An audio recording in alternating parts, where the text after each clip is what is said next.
Hello and welcome to our Hogan Lovells video tutorials on digital transformation and law. In this video, we'll explore which products are covered by the European Cyber Resilience Act and provide a high-level, step-by-step guide for applicability assessments.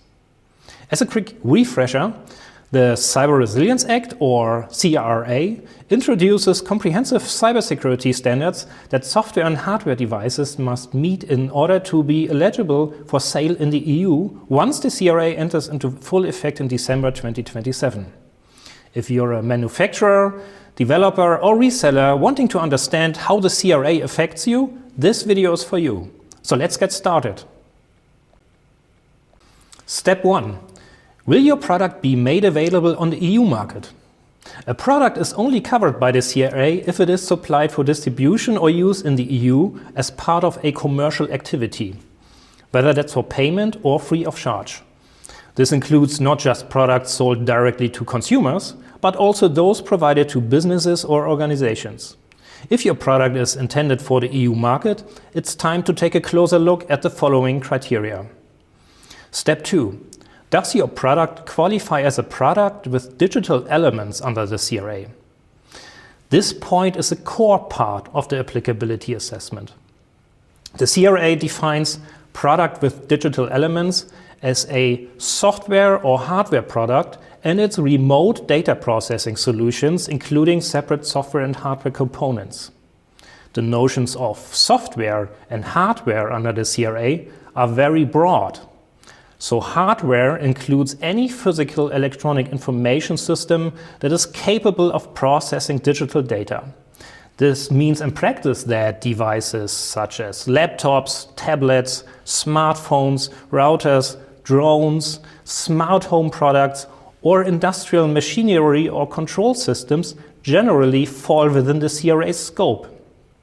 Software within the meaning of the CRA covers any part of an electronic information system which consists of computer code. As a result, any firmware, operating system, desktop software, mobile application, or even video game will usually fall into the scope of the CRA. Also, remote data processing solutions of hardware and software products qualify as products with digital elements.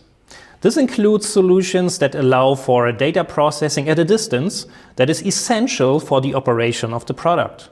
For example, if a mobile app needs to connect to a database or service created by the manufacturer to function, that connection is considered a remote data processing solution under the CRA.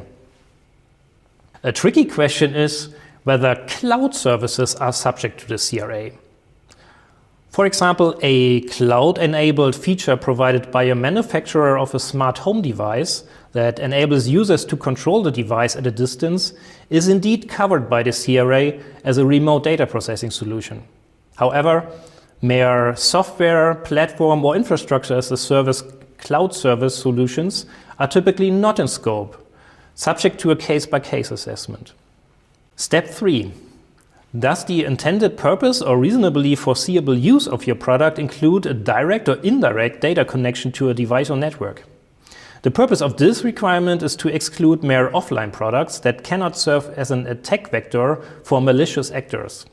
For example, a product is covered by the CRA if it can be connected to a device or network by software interfaces, such as APIs and network sockets, or by any physical connections like cables or radio waves. Step 4. Is your product covered by a product-specific exemption? This would be in case if the product in question is already subject to an EU product safety regulation. In particular, medical devices and in vitro diagnostics devices that are covered by EU medical devices regulations are out of scope. The same applies for cars and trucks covered by the EU General Safety Regulation. Also, aeronautical products certified under EU law, as well as marine equipment, are already governed by more specific product safety law. Products covered by other EU laws that address all or some of the risks addressed by the essential cybersecurity requirements under the CRA may also be out of scope.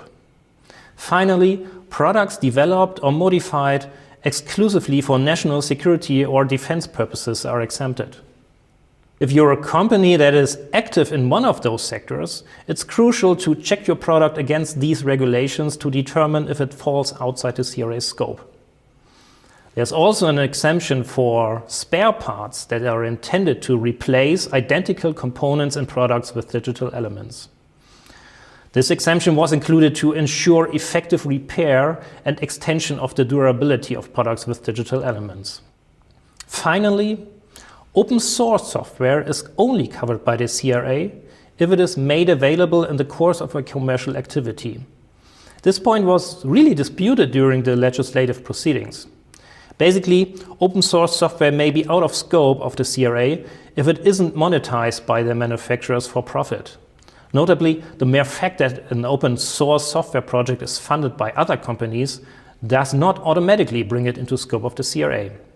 If you completed all these steps and concluded that your product is in scope of the CRA, you'll next need to classify your product along the CRA product categories as a default or non-critical, important or critical product with digital elements.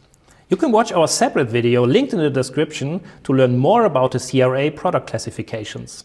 In any case, it's crucial to assess on a case-by-case basis whether a certain product is covered by the CRA. If you need any support with this exercise, don't hesitate to get in touch. Thanks for checking in and see you in our next video.